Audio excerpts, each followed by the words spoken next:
ಒಮ್ಮೆ ಒಬ್ಬ ಶಬರ ಗೃಹಸ್ಥಳಲ್ಲಿ ಜನಿಸಿದ ಶಬರಿ ಎಂಬ ಮಹಿಳೆ ಸನ್ಯಾಸಿಯ ಮನೋಭಾವ ಹೊಂದಿದ್ದಳು. ಅವಳು ತನ್ನ ಮನೆ, ಕುಟುಂಬ ಎಲ್ಲವನ್ನೂ ತೊರೆದು ಸತ್ಯದ ಹಾದಿಯಲ್ಲಿ ಹೋದಳು. ಅರಣ್ಯದ ಪಾತಿಗಳಲ್ಲಿ ತಿರುಗಾಡಿ ಕೊನೆಗೆ ಋಷಿ ಮಾತಂಗರ ಆಶ್ರಮ ತಲುಪಿದಳು. ಶಬರಿ ಆತ್ಮವಿಶ್ವಾಸದಿಂದ, ಹೇ ಮಹರ್ಷೆ, ನಾನು ಸತ್ಯದ ಹಾದಿಯಲ್ಲಿ ನಡೆಯಲು ಬಯಸುತ್ತೇನೆ. ನಿಮ್ಮ ಸೇವೆಯಲ್ಲಿ ನನ್ನ ಜೀವನವನ್ನು ಅರ್ಪಿಸಲು ಅನುಮತಿ ನೀಡಿ. ಮಾತಂಗ ಋಷಿ ಶಬರಿಯ ಭಕ್ತಿಯನ್ನು ನೋಡಿ ಕರುಣಿಸಿದರು ಮತ್ತು ಆಶ್ರಮದಲ್ಲಿ ಸೇವೆ ಮಾಡಲು ಅನುಮತಿಸಿದರು. ಶಬರಿ ಪ್ರತಿದಿನವೂ ಆಶ್ರಮದ ಒಳಗಿಂದ ಹೊರಗಿನವರೆಗೆ ಶುದ್ಧೀಕರಿಸುತ್ತಾ, ಋಷಿಗಳಿಗೆ ಸೇವೆ ಮಾಡುತ್ತಾ, ತಪಸ್ಸು ಮಾಡುತ್ತಾ ಜೀವನ ನಡೆಸುತ್ತಿದ್ದಳು. ಅವಳಿಗೆ ಋಷಿಗಳಿಂದ ರಾಮನ ಮಹಿಮೆ ಮತ್ತು ಅವನ ಆಗಮನದ ಭವಿಷ್ಯ ಮುನಿಗಳಿಂದ ತಿಳಿಯಿತು. ಶಬರಿ ಆನಂದಭರಿತವಾಗಿ, ರಾಘವನು ನಮ್ಮ ಆಶ್ರಮಕ್ಕೆ ಬರುವನು. ನಾನು ರಾಮನನ್ನು ಸ್ವತಃ ಕಾಣಲು ಅದೃಷ್ಟವಂತಳಾಗುವೆನು. ಇದರಿಂದ ಅವಳ ಭಕ್ತಿ ಮತ್ತಷ್ಟು ಗಾಢವಾಯಿತು. ಋಷಿ ಮಾತಂಗನು ಮತ್ತು ಇತರ ಮುನಿಗಳು ಮೋಕ್ಷವನ್ನು ಪಡೆಯಲು ತಮ್ಮ ದೇಹವನ್ನು ತ್ಯಜಿಸಿದರು. ಆದರೆ ಅವರು ತಾನು ರಾಮನ ದರ್ಶನವನ್ನು ಪಡೆಯುವ ತನಕ ಅರಣ್ಯವಾಸಿಯಾಗಬೇಕೆಂದು ಶಬರಿಯನ್ನು ಉಪದೇಶಿಸಿದರು. ಮಾತಂಗ ಋಷಿ ಆಶೀರ್ವಾದಿಸುತ್ತಾ, ಶಬರಿ, ನೀನು ಮಹಾಭಕ್ತೆ. ರಾಮನು ಬರುವವನು, ನೀನು ಭಗವಂತನ ದರ್ಶನ ಪಡೆಯುವೆ. ಅವನಿಗಾಗಿ ತಾಳ್ಮೆಯಿಂದ ಕಾಯು. ಶಬರಿ ಮತ್ತಷ್ಟು ತಪಸ್ಸು ಮಾಡತೊಡಗಿದಳು. ಪ್ರತಿದಿನವೂ ತಾನೇ ಸ್ವತಃ ಆಶ್ರಮದ ಸುತ್ತಲೂ ಸ್ವಚ್ಛತೆ ಮಾಡುತ್ತಾ, ಹೂವಿನ ಹಾಸಿಗೆ ತಯಾರಿಸುತ್ತಾ, ತಾಜಾ ಫಲಗಳನ್ನು ತಂದು ರಾಮನಿಗೆ ಅರ್ಪಿಸುವ ಸಿದ್ಧತೆ ಮಾಡತೊಡಗಿದಳು.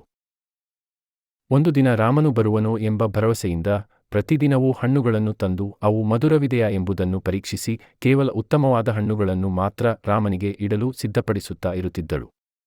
ಶಬರಿ ಆತ್ಮವಿಶ್ವಾಸದಿಂದ, ನಾನಿಲ್ಲಿ ಕಾಯುತ್ತಿದ್ದೇನೆ, ನನ್ನ ಭಗವಂತನು ಬರುವನು. ಅವಳು ಹನುಮಂತರನ್ನೂ ಲಕ್ಷ್ಮಣನನ್ನೂ ರಾಮನನ್ನು ಕಂಡು ಅದ್ಭುತ ಭಕ್ತಿಯಿಂದ ಸ್ವಾಗತಿಸಲು ಸಿದ್ಧಳಾಗಿದ್ದಳು. ರಾಮನು ತನ್ನ ಸಹೋದರ ಲಕ್ಷ್ಮಣನ ಜೊತೆ ದಂಡಕಾರಣ್ಯ ಪ್ರವೇಶಿಸಿದಾಗ ಶಬರಿಯ ಆಶ್ರಮವನ್ನು ನೋಡಿದನು. ತಕ್ಷಣವೇ ಶಬರಿ ಪ್ರಣಾಮ ಮಾಡಿ ತನ್ನ ಭಗವಂತನನ್ನು ಕಾಣುವ ಭಾಗ್ಯವನ್ನು ಹೊಂದಿದಳು. ಶಬರಿ ಭಾವನಾತ್ಮಕವಾಗಿ, ಪ್ರಭು, ನನ್ನ ತಪಸ್ಸಿಗೆ ತಕ್ಕ ಫಲ ದೊರಕಿತು. ನನಗೆ ನೀನನ್ನು ನೋಡುವ ಭಾಗ್ಯ ಒದಗಿತು.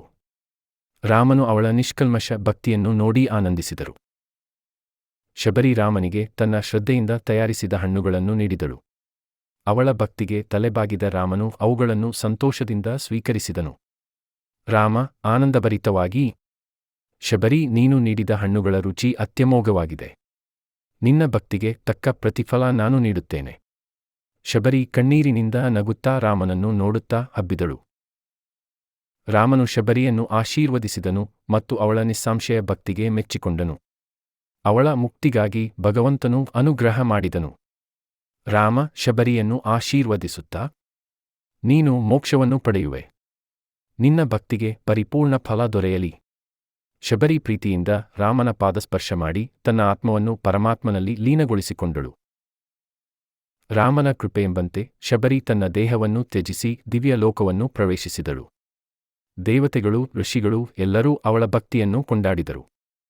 ದೇವತೆಗಳು ಆನಂದಭರಿತವಾಗಿ, ಶಬರಿ, ನೀನು ನಿಜವಾದ ಭಕ್ತೆ. ನಿನ್ನ ಕೀರ್ತಿ ಯುಗಯುಗಾಂತರಕ್ಕೂ ಉಳಿಯುತ್ತದೆ.